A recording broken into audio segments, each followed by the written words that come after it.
Mexico's most recent oil and gas boom in 2017 employed the latest technique, hydraulic fracturing, otherwise known as fracking. Carlsbad, once a blip on the radar, grew in waves of oilmen, large work trucks, and flare stacks, bringing with it a variety of challenges from a lack of housing to increased crime. Perhaps the least discussed issue was water. The fracking process uses a combination of water and sand pumped into underground formations to break up rocks known as shale and extract oil and natural gas. Resulting wastewater is high in salt and toxic for human consumption. It can also contain heavy metals and chemicals that could contaminate New Mexico's scarce and depleting freshwater supplies. That means potentially billions of barrels of wastewater. Oil producers throughout the state could soon face no other choice but to recycle wastewater from fracking due to drought and water scarcity. It's been an industry-wide problem, and oil-producing regions such as the Bakken in western North Dakota and Marcellus Basin in western Pennsylvania have very different solutions. That difference is based on geology. With support from the Solutions Journalism Network, I headed to North Dakota and Pennsylvania to better understand how the industry addresses this wastewater in vastly different regions. Traditionally, water has been injected deep underground for disposal, and the Bakken region has the geology to accept that waste, with more than 400 injection wells throughout North Dakota. Across the country in the Marcellus, formations are closer together and producers are unable to inject fast enough to protect their bottom lines. They must recycle and reuse their waste. In southeast New Mexico and the Permian Basin, companies are attempting to recycle the water for reuse instead of the common practice of injecting it back into the ground. Debate ignited over the capacity of the Permian's ability to use injection in the long term. If a solution to New Mexico's fracking wastewater dilemma isn't adopted, billions of gallons of fresh water every year could continue to be taken from the desert.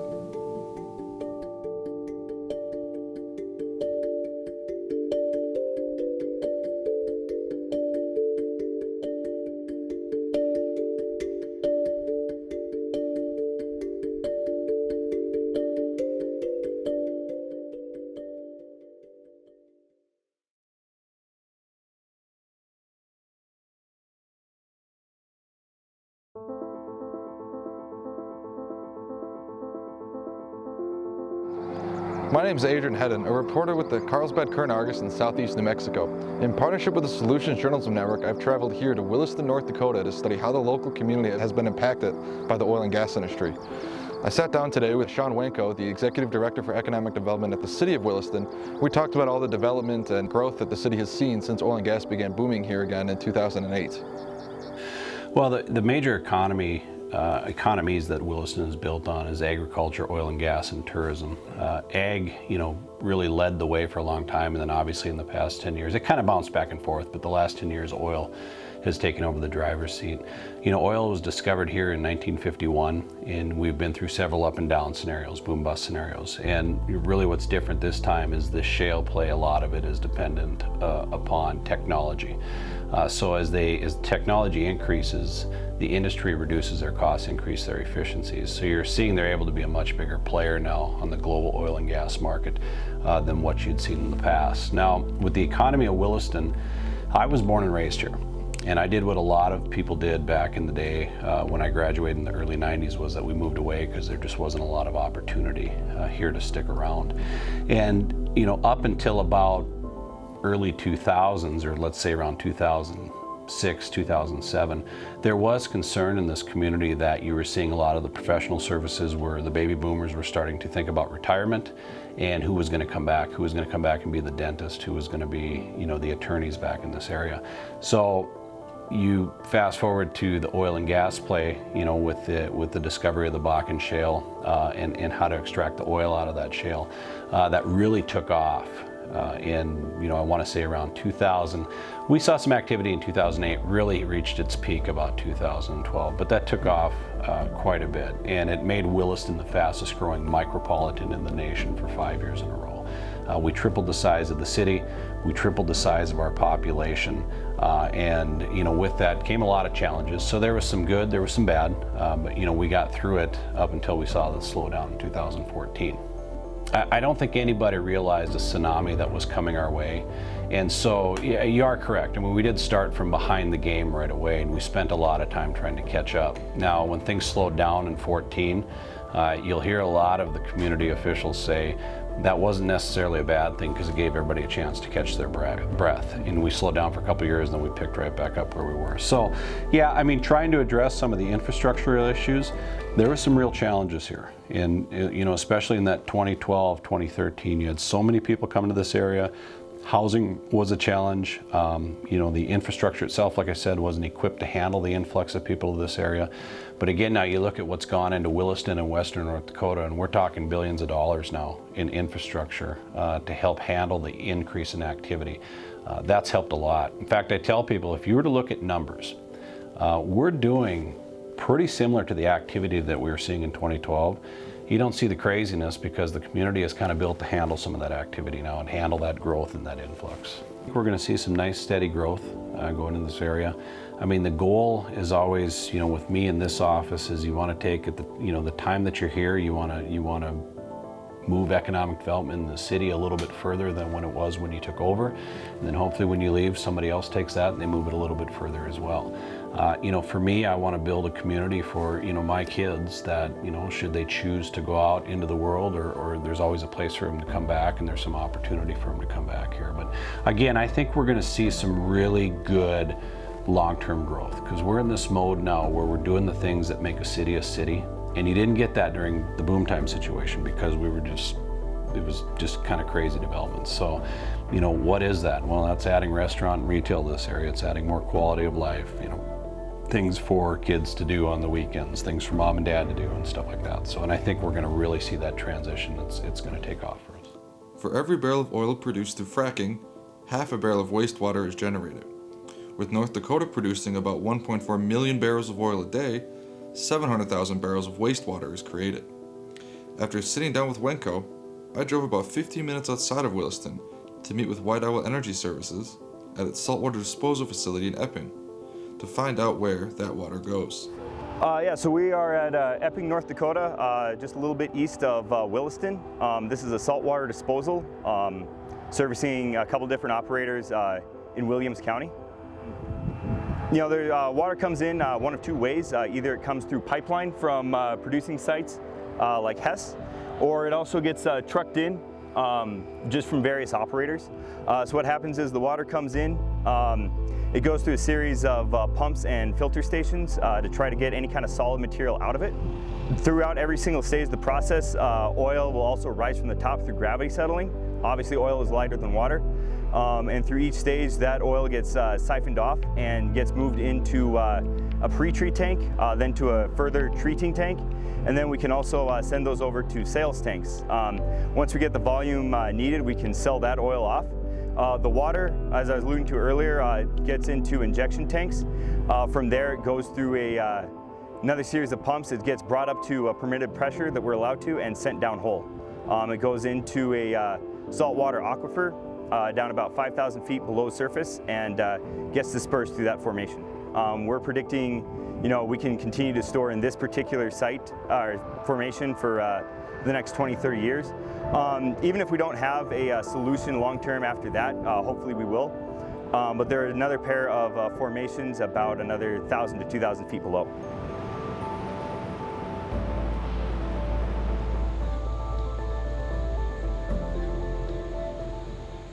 After learning how companies in the Bakken handle wastewater without recycling, I headed to the Marcellus in Pennsylvania, where companies are unable to use disposal wells due to the geology and must find ways to reuse. After landing in Williamsport, we met with Tom Murphy, director of the Marcellus Center for Outreach, to talk about the region's unique situation and how the problem is addressed in one of the most prolific natural gas regions in the world. So the produced water aspect has moved from essentially a acquire and dispose of type of scenario in the very beginning when there were only a few wells, to now most of the water that is sourced and used in the industry then goes through a remediation process that allows it to be recycled and reused in the next well, or, you know, the wells that the energy company might be using. So we've been involved in a variety of things, trying to understand the chemical constituents that are there, trying to find ways, pathways that some of those constituents could be more effectively reused, So there's less waste in the process and more recycling, not just of the water itself, but also some of the constituents that would be found with the waste stream as it's coming back to the surface, either as flowback fluid, which is water and some of the brine and some of the chemicals that are sent down the hole, as well as some of the constituents, chemical constituents that would come out of the rock. And then produced fluids, which would be fluids that would be produced over the course of years or decades worth of time as the well might still be in production. So we've been working with companies that are trying to find and exploit new technologies to make that a more sustainable process, and again also to reduce some of the waste stream that would be attached to that. Sure, so the water that comes back from the hydraulic fracturing process, typically as it comes back up from the ground, that's going to be referred to as flowback. So what comes back in the first 30 days is typically flowback fluid. So it's going to be some of the water that was sent down. The formation is relatively dry.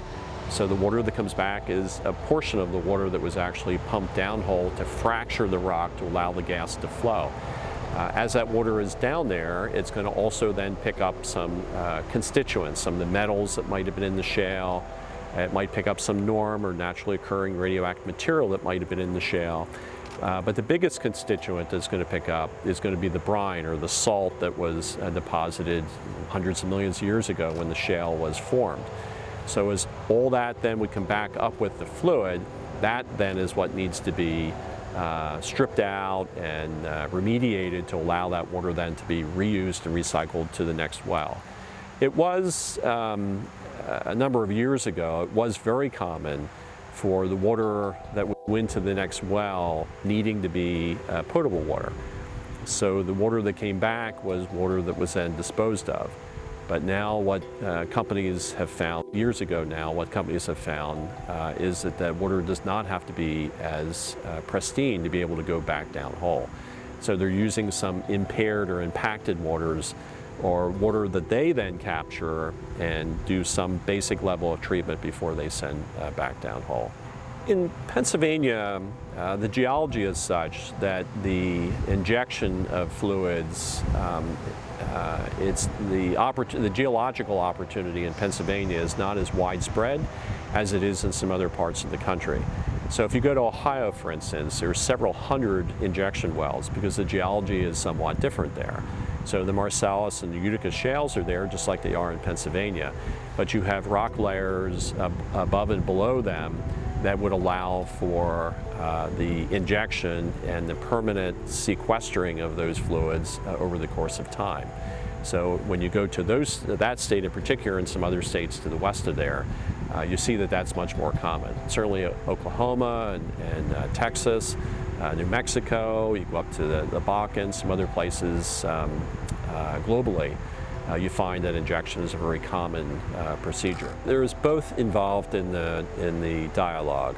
Companies are trying to create, in the communities where they work, a credibility factor. So from an environmental standpoint, they want to be seen as being good neighbors. So companies, in particular your larger companies, but most companies due to regulation or most companies due to their public relations as well, are going to do what it takes to make sure that they're doing the right thing as they work in those same communities. Well, the reality is, you can see from the river behind me, is Pennsylvania has an abundance of water. So it's not a quantity issue as much as it is a quality issue in making sure that groundwater is protected, in particular surface water as well, but certainly groundwater. So when we think about disposal or spillage or drilling through groundwater, that's very important. There's 1.2 million private water wells in the state of Pennsylvania. So people are very concerned about their groundwater, and the regulatory community here is very adept at monitoring that and also making sure that the drilling as it's taking place here is going to protect that groundwater going forward. So I think you'll see in not so distant future that you'll see opportunities to reduce the amount of water, if not to eliminate water in the process overall. Next, we met with Aquatech representative Larry Miller to explore the ways in which the company is creating new technologies to address how wastewater is treated.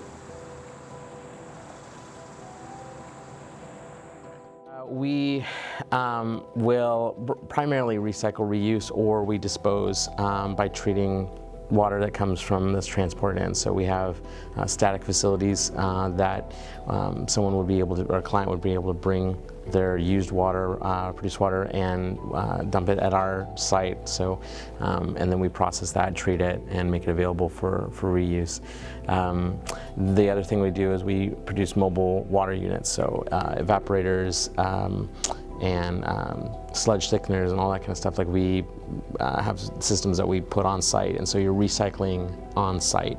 So as you are using that produced water, we're cleaning it, and then you're able to use it right back again. So there isn't the transport or discharge costs that are involved with that, and it reduces the amount of water that's needed to run the well.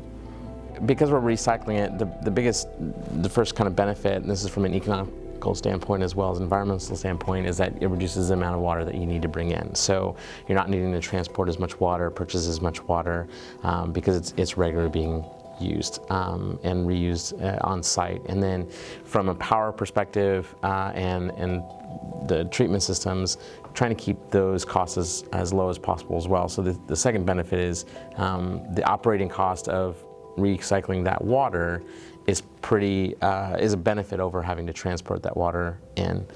Once the water has been used, it keeps you from having to have large storage tanks on site, reduces your possibility of spills or other potential hazards, and then you're not having to transport that out initially as you recycle and reuse it. And so and we're really capable at efficiently recycling it. So your return on your investment when you're using our systems is very high. We definitely don't want to add any pollutants or add anything.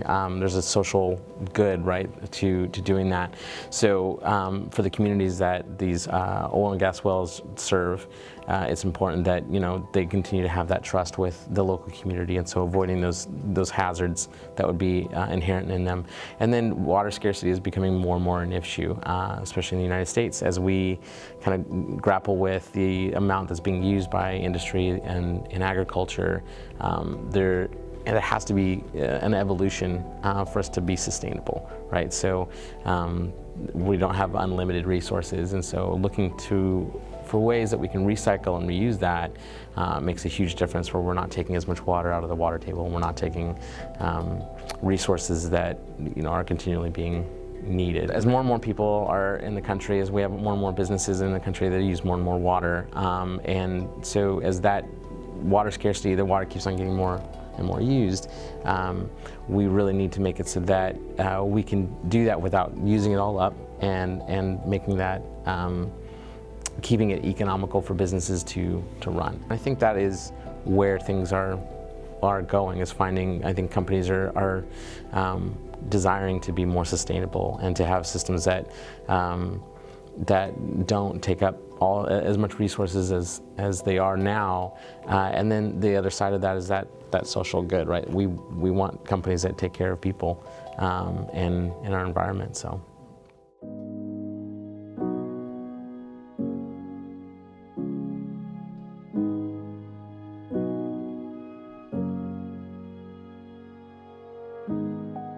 After a week of traveling to oil and gas fields across the nation, I learned wastewater handling largely depends on the region, its water, and its geology.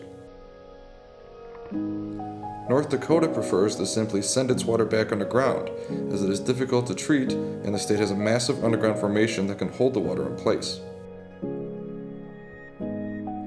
Pennsylvania lacks the adequate geology for disposal wells, and so the water must be treated and reused on the surface.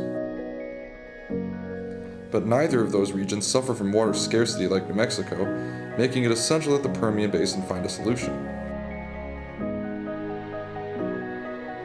What's at stake is not only an industry that drives New Mexico's economy, but a resource other industries and communities need to survive.